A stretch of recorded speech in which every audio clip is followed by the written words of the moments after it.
ये कोई साधारण निशान नहीं, ये भगवान विष्णु के असली पद चिन्ह है। लेकिन ये यहाँ किसी पूजा के लिए नहीं, बल्कि एक महाशक्तिशाली असुर की छाती को हमेशा के लिए दबाए रखने के लिए है। यह कहानी है असुर गयासुर की। लेकिन रुकिए, वह कोई पापी या दुष्ट राक्षस नहीं, बल्कि भगवान विष्णु का इतना बड़ा भक्त था कि उसने कठोर तपस्या करके भगवान ब्रह्मा से वरदान पा लिया। वरदान था, जो भी मुझे देख लेगा या छू लेगा उसे सीधे मोक्ष मिल जाएगा। यह वरदान इतना शक्तिशाली था कि हर पापी भी सीधे मोक्ष पाने लगा। स्वर्ग नर्क खाली हो गए और यमराज का काम ही बंद हो गया। जब प्रकृति का संतुलन बिगड़ा तो देवताओं ने एक दिव्य छल किया। उन्होंने गयासुर से उसकी पवित्र देह पर यज्ञ करने की अनुमति मांगी। जैसे ही गयासुर लेटा, वह हिलने लगा। तब ब्रह्मा जी ने मृत्यु के देवता यमराज को आदेश दिया कि वो अपने लोक से एक विशाल धर्मशिला लेकर आएं और गयासुर की देह पर रख दें।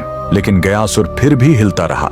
तब उसे स्थिर करने के लिए स्वयं भगवान विष्णु ने उस विशाल धर्मशिला पर अपना दाहिना पैर रख दिया, जो हमेशा के लिए अंकित हो गया। भगवान के स्पर्श से गयासुर खुश था। उसने मृत्यु से पहले भगवान विष्णु से वरदान मांगा, मेरी यह देह दुनिया का सबसे बड़ा तीर्थ बने, और जो यहाँ अपने पितरों का पिंड दान करेगा उन्हें सीधे मोक्ष मिलेगा। और भगवान के आशीर्वाद से गयासुर का वही शरीर आज बिहार का पवित्र गया शहर है। और जिस स्थान पर विष्णु ने पैर रखा था, वहीं पर बना है यह प्रसिद्ध विष्णुपद मंदिर। लेकिन रुकिए, इसी मंदिर के बगल में इस फल्गु नदी में कभी पानी नहीं दिखेगा। क्यों? कहते हैं, जब भगवान राम और लक्ष्मण अपने पिता के पिंड दान की सामग्री लेने गए थे, तब राजा दशरथ की आत्मा स्वयं प्रकट हो गई और उन्होंने माता सीता से ही पिंड दान मांग लिया। तब सीता जी ने फल्गु नदी की रेत से ही पिंड बनाए। उनके हाथों में रेत भी अन्न के पिंड के बराबर हो गए। और फल्गु नदी एक गाय और एक ब्राह्मण को गवाह बनाया। लेकिन जब राम जी लौटे तो उन्हें इस बात पर विश्वास नहीं हुआ कि बिना सामग्री के पिंड दान कैसे हो सकता है। और राम के अविश्वास को देखकर तीनों गवाह डर गए और झूठ बोल गए। तब क्रोधित होकर सीता जी ने तीनों को श्राप दे दिया और फल्गु नदी को श्राप मिला कि तुम हमेशा सतह के नीचे ही बहोगी।